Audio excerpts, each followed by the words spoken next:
The girls were born at 32 weeks old.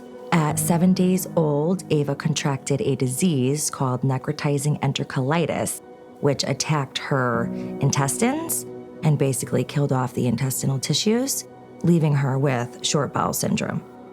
She was administered something called TPN, which is total parental nutrition, and that has every single nutrient, calorie that your body needs to live and to grow.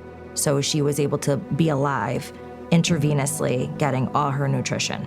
Now, a downfall of TPN, it can destroy the liver. There was a time where we were told Ava might even need a liver transplant because her liver was so damaged because of the TPN.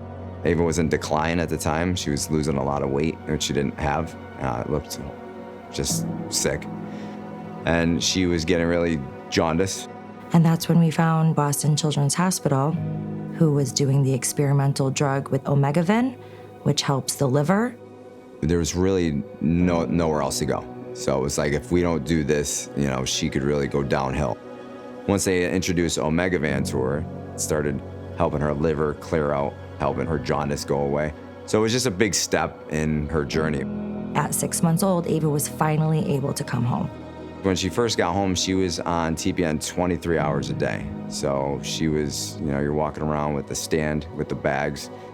Ava made wonderful progress, going from being 24 hours on TPN to 16 hours, 12 hours, and ultimately 10 hours. And that in itself is life-changing. The team approached me about starting a trial study of Gattex. Ava could eat and drink everything as normal, no restrictions, which is truly amazing, but she wasn't absorbing those foods the best way that her body needed.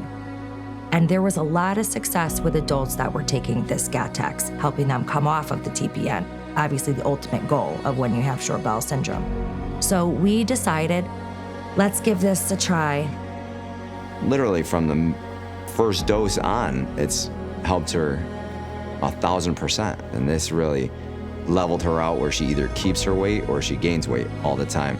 The first 6-month trial that Ava went on, the progress was amazing.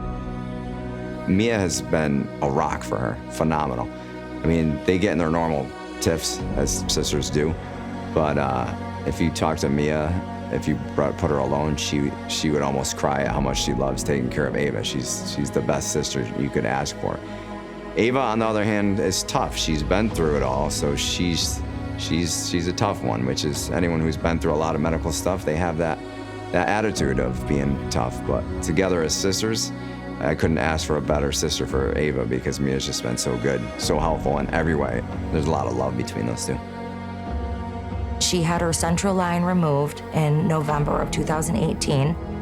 Now, with her being central line free, I almost can't even explain the feeling because it is almost like reborn again. My hope for Ava's future is knowing that this is a chronic illness. This is something that she'll have to, unfortunately, battle for the rest of her life. I think helping her be educated on it, she will start to feel when her body needs something. And I really see her being just a normal kid and growing up just to be perfectly fine like her sister, but having to work a little harder to keep her health in check.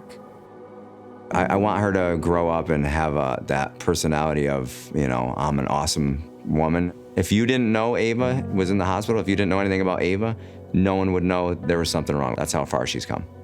It's been a lot, but it's perfect where it is now. Thinking back, it was so hard to envision the future when we were in that moment, when we were in that dark time. It was so hard to envision where she would be now at 9.5 years old. And I really couldn't see it back then. I couldn't see her thriving the way she is now.